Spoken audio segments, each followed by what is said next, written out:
Something I want to touch on that you said was just kind of having that realization that you couldn't get A pluses like in everything. Was there a moment when you realized like, and you had to take a step back and have a reality check, like this is what I'm capable of and this is what I can give, and that's okay? When did you come to Yeah. that realization?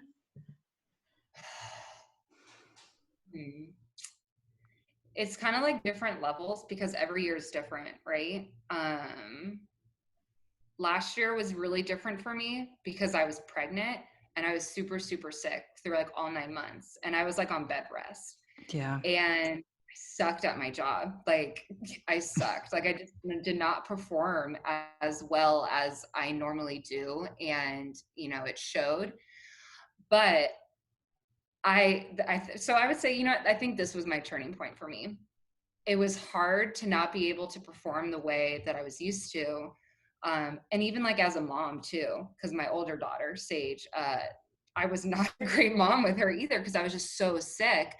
And I finally just came to this realization. I looked myself in the mirror and I was like, Francesca, like you're asking your body to do something that it can't do. So why are you expecting to get different results? Like you need to slow down and realize what you're capable of. Like what is a priority that you can get done today or tomorrow and then the next day that's not going to make you feel like you're failing and you're crushed, like, and you're not crushing life like how I normally want to. And so once I was able to realize that and then set myself up with like mini goals and every day and still having to like be focused on like I can't do all of these things that I normally want to do. And like that was really hard because I'd get worked up like, okay, today is my goal to put clothes on and go work in a chair. Like these were like Yeah. legit goals for me. Like go like to your office in your chair and sit down for at least 3 hours. Like, and then in my head I'd be like, oh my gosh, you're so pathetic. Like that's all like your goal is. And then it's like, You're no, shaming well, yourself for the goals that you're setting, even though it's yeah, like you're trying to make this incremental movement, which is like really all that matters in that moment. exactly. So once I finally had my kid, that was what made me so sick. So once I finally had him last fall, I guess, then it was like, okay, let's figure out what life is like with 2 kids and work. And so I tested that, tested it out. And I was like, okay, in order for this to work, this is like what needs to happen. So it's like constantly self-awareness, self-analyzation, like checking up on yourself and like knowing what my system that I have should ever be changing because I don't know any of it, right? I don't know everything that's out there.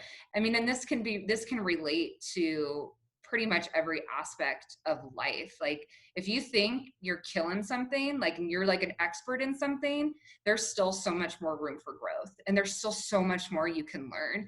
I think my favorite, and I'm sorry if I'm going off on tangents here, Get it. one of my favorite things about my job is that I get to hear everyone in our business talk about hitting. Okay. So from D1, like top 10 rankings, all the way down to a 10 and under travel ball coach or dad who played baseball and he's now just like coming into the sport, right? Like it's so fun to hear how they talk softball and how they approach hitting. And the one thing that I've found out is that the coaches that are the most willing to change and adapt are the coaches who are consistently in the top 10 rankings for like D1. It's nuts. And I never would have thought that. I would have thought going into my job, I thought for sure like that would be the hardest market to tap into because they're successful, they know what they're doing, they've been successful for such a long time. But no, like those are the ones who are like, give me all the information, because if I'm not learning something in this moment, someone else I bet you is. And they're Mm-hmm. going to become Big 12 championships, regular season Pac-12. It's Mhm. so, it's like so fun. I love it.